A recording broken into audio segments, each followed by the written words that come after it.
अब हम गज़लियात के बारे में मालूमात हासिल करेंगे। उर्दू शायरी असनाफ में गज़ल की ख़ास अहमियत है। गज़ल की मकबूलियत का बड़ा सबब उसका एजाज़ व इख्तिसार, इशाराती असलूब और गनाइयत है। उर्दू शायरी में गज़ल की क्या है, बहुत ही ज़्यादा ख़ास अहमियत है। और शायरी इस गज़ल की मकबूलियत का सबब क्या है कि इसमें एजाज़ व इख्तिसार और इशाराती असलूब और गनाइयत है।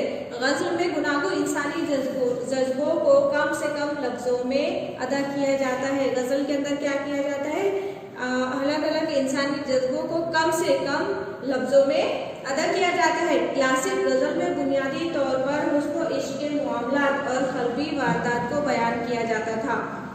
पहले की जो क्लासिक गज़लें होती थी उसमें बुनियादी तौर पर क्या किया जाता था, हुस्न इश्क के मामला जो होते थे और क़ल्बी वारदात यानी अपने दिलों के जो हालचाल है उन्हें बयान किया जाता था। मगर ज़माने के साथ साथ गज़ल के मानवी इम्कानात में वुसअत पैदा होती गई। ज़माना जैसे जैसे बदलते गया, गज़ल के मानवी जो इम्कानात थे उसमें क्या हुई, वुसअत पैदा हुई। अब गज़ल किसी मखसूस मौजू की पाबंद नहीं रही। अब गज़ल क्या है, किसी एक ख़ास पर्टिकुलर मखसूस मौजू के लिए, पॉइंट के लिए, टॉपिक की पाबंद नहीं रही। गज़ल में इश्क व मोहब्बत के साथ मुआशरती, सियासी, तारीखी और असातीरी वाक़यात को भी मौजू बनाया जाता है। यानी क्लासिक गज़ल के अंदर जो सिर्फ हुस्न इश्क के मामलात और दिल की जो हालात रहते थे उसके बारे में बयान किया जाता था। लेकिन जैसे जैसे वक्त बदलता गया उसके अंदर इश्क और मोहब्बत के साथ साथ मुआशरती, सियासी और तारीखी और असातीरी वाक़यात को भी शामिल किया गया और उन्हें भी मौजू बनाया गया। इंसानी जज्बों और तजुर्बों की जैसी रंगारंगी हमें इस सिंफ में दिखाई देती है, किसी और सिंफ में इसकी मिसाल नहीं मिलती। यानी इंसानी जज्बात और तजुर्बों की जो रंगारंगी हमें इस सिंफ में दिखाई देती है, किसी और सिंफ में वो हमें नहीं मिलती। इसकी मकबूलियत का बड़ा सबब मज़ामीन व मौज़ूआत की यही रंगारंगी और तनूह है। गज़ल का हर शेर अपने आप में मुकम्मल और मायनी व मफ़हूम के एतबार से दूसरे शेरों से जुदा गाना होता है। गज़ल के अंदर जितने भी शेर होते हैं उसका हर शेर क्या होता है, अपने आप में एक मुकम्मल और मायनी और मफ़हूम के एतबार से क्या होता है, दूसरे शेर से अलग होता है।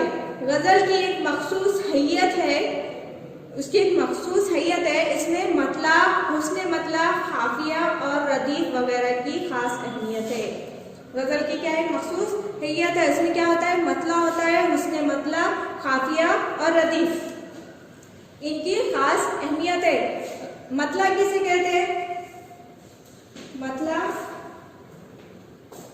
गज़ल का पहला शेर मतला कहलाता है, जिसके दोनों मिसरों में खाफिये की पाबंदी जरूरी है। मसलन गालिब की गज़ल का मतला है, दिले नादा तुझे हुआ क्या है, आखिर इस दर्द की दवा क्या है। गज़ल का जो पहला शेर होता है, जब भी कोई भी गज़ल पढ़ेंगे हम गज़ल स्टार्ट होती है तो उसका जो पहला शेर क्या कहलाता है, मतला कहलाता है। और उसके दोनों मिसरे, गज़ल के पहले शेर के दोनों मिसरे क्या होते हैं, उनमें खाफिये की पाबंदी जरूरी होती है। अब इसमें एक हम गालिब की गज़ल का एक मतला लेंगे, शेर लेंगे, दिले नादा तुझे हुआ क्या है, आखिर इस दर्द की दवा क्या है। तो यहाँ पे पहले शेर के अंदर हुआ और दूसरे शेर में दवा, ये दोनों लफ्ज पढ़ने में एक जैसी उनकी साउंड आती है, तो इसलिए इसमें जो है तो खाफिये की पाबंदी दिखाई दे रही है। इस शेर के पहले मिसरे में लफ्ज हुआ शेरी इस्तिलाह में खाफिया है, जिसकी सूती मुनासिबा से दूसरे मिसरे में दवा का लफ्ज इस्तेमाल किया गया है। मतले के बाद हर शेर के दूसरे मिसरों में खाफिये की पाबंदी की जाती है। जैसे गालिब की उसी गज़ल का एक और शेर है,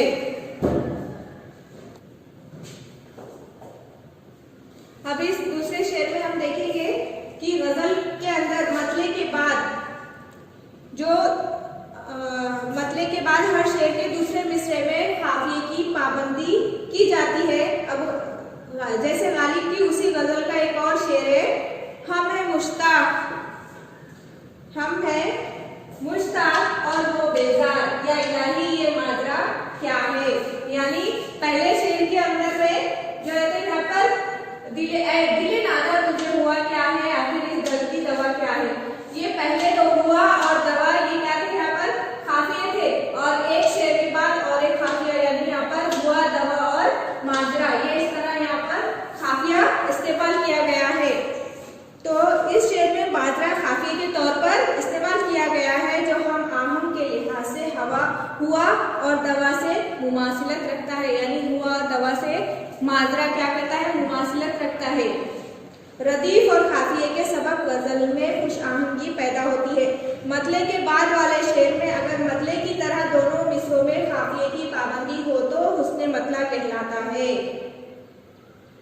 गजल में अशार की तादाद मुकर्रर नहीं, मगर कम से कम 5 अशार की पाबंदी की जाती है। गजल की एक मखसूस तहजीब और रिवायत रही है, यानी गजल में अशार की तादाद मुकर्रर नहीं है, लेकिन कम से कम उसमें 5 अशार की पाबंदी करते हैं, और यही जो है तो मखसूस तहजीब और रिवायत ये गजल की रही है। उसके मतलब कब होता है, जब उसके मतले के बाद शेर में अगर मतले की तरह दोनों मिसरों में काफी की पाबंदी हो तो क्या कहलाता है, हुस्ने मतला। अगर ये दोनों मिसरों में काफी की पाबंदी की जाती है तो क्या कहलाता है, हुस्ने मतला। नज़म के तारुफ में आपको बताया गया है कि गजल नज़म की एक सूरत हैयत है, लेकिन नज़म और गजल में ये अहम फर्क है कि नज़म जो 10-20 अशार या बंदों पर मुश्तमिल होती है, उसके तमाम अशार एक ही मौजू से जुड़े होते हैं, जबकि गजल जिसमें 5-7 या ज्यादा अशार होते हैं उसके हर शेर का मौजू मुख्तलिफ होता है।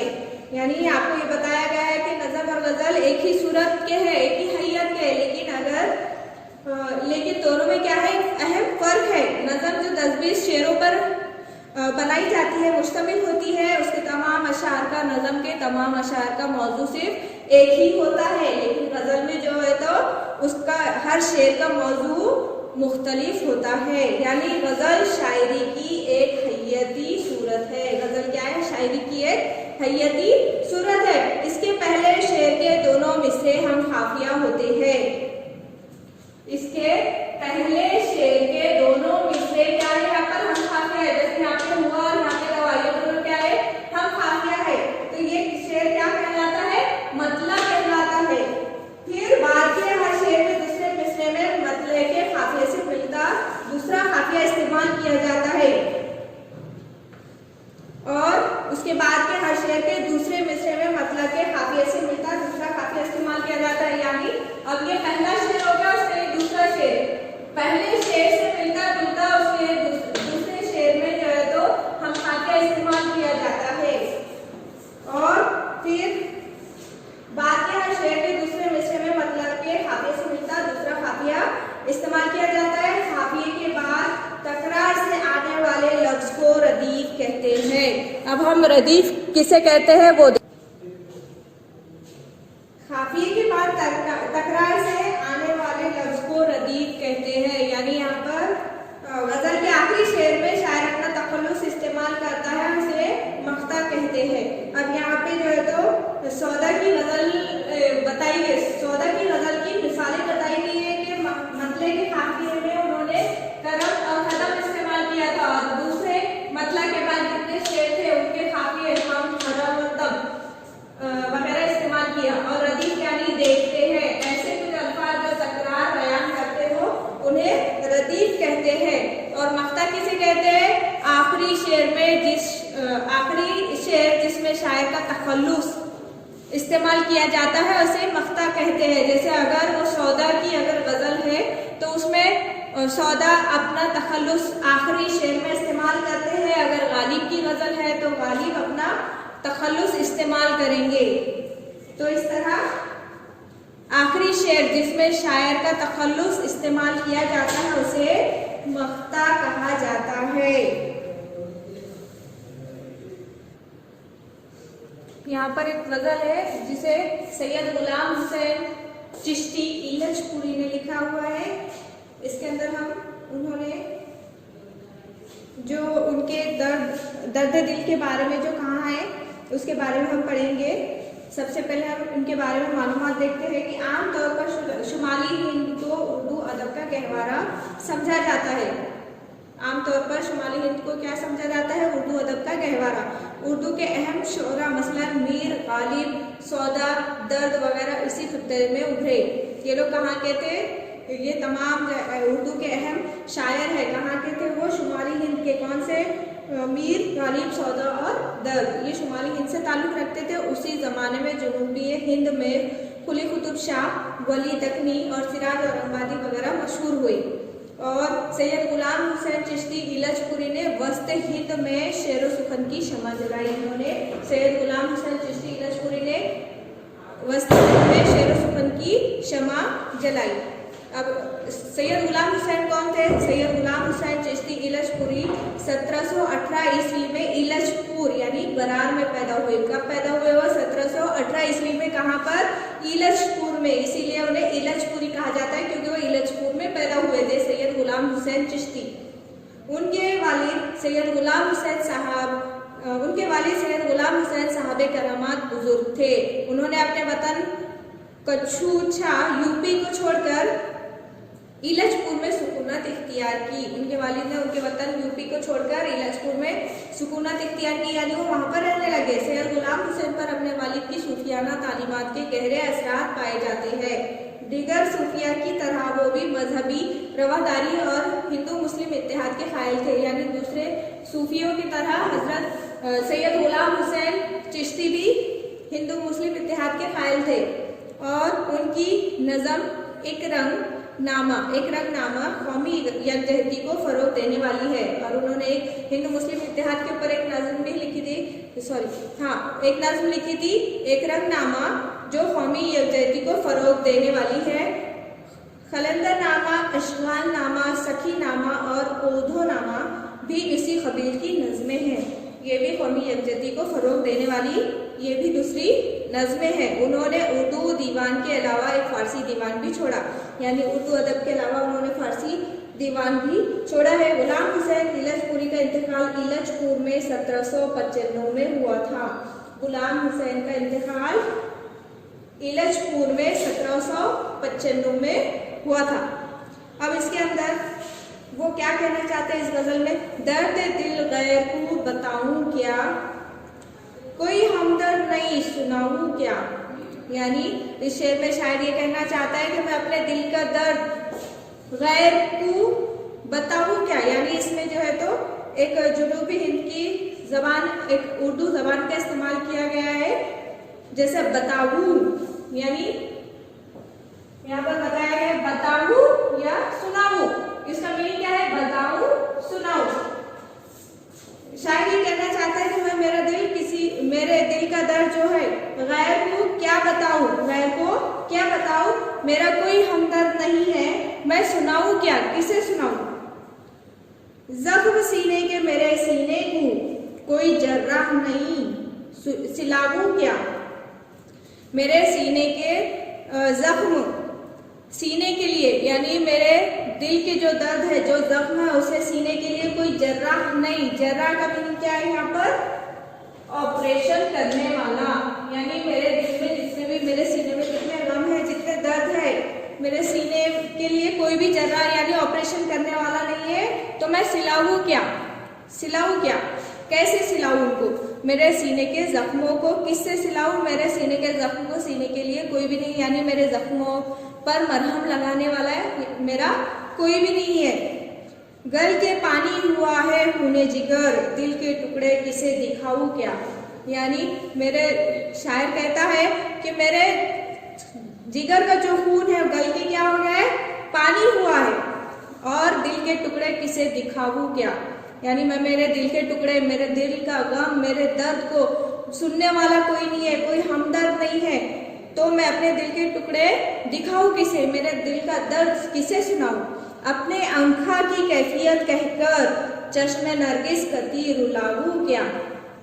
आंखा से मुराद क्या है यहाँ पर? आंखें। और नरगिस क्या है? एक फूल का नाम जो आंख की तरह होता है। और कती का मीनिंग है फूल। शायरी शेर में कहता है कि अपने आंखों की कैफियत कहकर मैं चश्मे नरगिस यानी एक फूल जो आंख की तरह होता है, उस फूल को भी रुलाऊं क्या। मेरे आंखों की कैफियत मेरे दिल के जख्मों की वजह से, मेरे दिल की दर्द की वजह से मैं मेरे आंखों की कैफियत बताकर चश्मे नरगिस यानी उस फूल की आंखों को रुलाऊ क्या। बोल शोषण जबा सुहाल अपना, ऊंचे बस्ता लब हंसाऊं क्या। शोषण क्या है यहाँ पर, एक फूल का नाम है, तो ऊंचे बस्ता लब मुवन कली को कहा जाता है। तो शायर क्या कहना चाहता है इस शेर में, यहाँ पर सू से क्या मुराद है, से।